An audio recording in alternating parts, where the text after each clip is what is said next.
Did you know there was a study done by Cambridge years ago that helped people like Unilever in the CPG space understand the correct sizing for their main images so they were going to appear really well when they were playing on marketplaces? If we look at here, this is one of the pieces from it. So if we look at the capital letter height being at least 7%, then we look at things like numerals height 8.5 of the whole height of the image. Now, if we want to rebuild this in Figma, really easy to do. We can take a frame and make that obviously 1000 by 1000. And then what we can do is create a layout grid on top of it. At the moment, I've gone 50px, which means it's going to break this into 5% at a time. So we can then see in increments of 5%. Just for a quick glance. So if we then come into this, we can see this is just over 5%, probably about 6.5.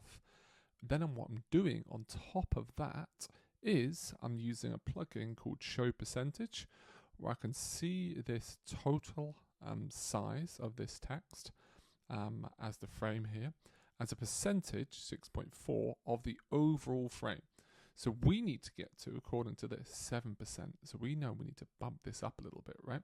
So if I just drag this and let's go 80 for argument's sake, obviously that is going to be a little bit too big.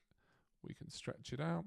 You see we're at 7.4 now. 7.4 is the measurement of the whole frame here. So when we come in, we can squeeze it a little bit. We're at 6.9 and it's still not filling that whole frame. So we can probably bump that a little bit bigger if we want. Now if we look at this, we're getting closer to the frame. Let's try 86. We then bug it again there. Bang. Now, what this means is if we drag this, you can see we're getting to where we need to be, but it's still not quite big enough to hit that 7%. But we're probably close enough. So if we go 90 for argument's sake, and that is going to keep breaking on me, you can see it's now really filling out that box. We can nudge that slightly, and we're at 7.3. So it's all marginal stuff. But what this then means is when we're building out these graphics, we can ensure that they're complying what is typically deemed as very readable when it comes to mobile. So a really simple trick.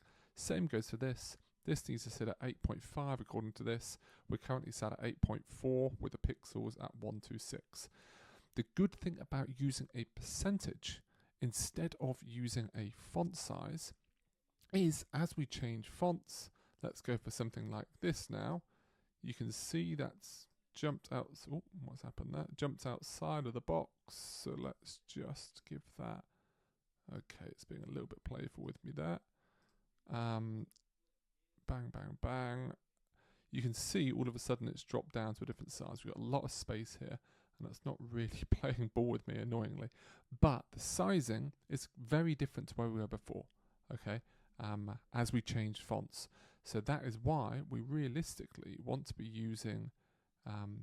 This is 9.9, we should be at 8.5. We can use this percentage and we can then do a quick glance with the frame here. If you then decide you want to change the frame to something more simple, we can do that. We can do blocks of 10, no problem at all. So if you look at it at a quick glance, whether your numbers stack up, you know you need to be at 9. We seem pretty close to a 9 there. So we'll take that as a win, drop that back in, and there where we go. So a really easy way and rules that you and your design team can then follow to get the sizing where it needs to be from a text perspective. And these frames, no matter what you do with them, with this layout grid, you can apply that layout grid to different frame sizes. It's still going to work, as will this show percentage. Hopefully that's a really simple little trick that you can go and implement, and it's going to be part of our designer onboarding from now on, so every single designer can punch out really high quality, consistent content that is going to be readable across multiple devices for our clients.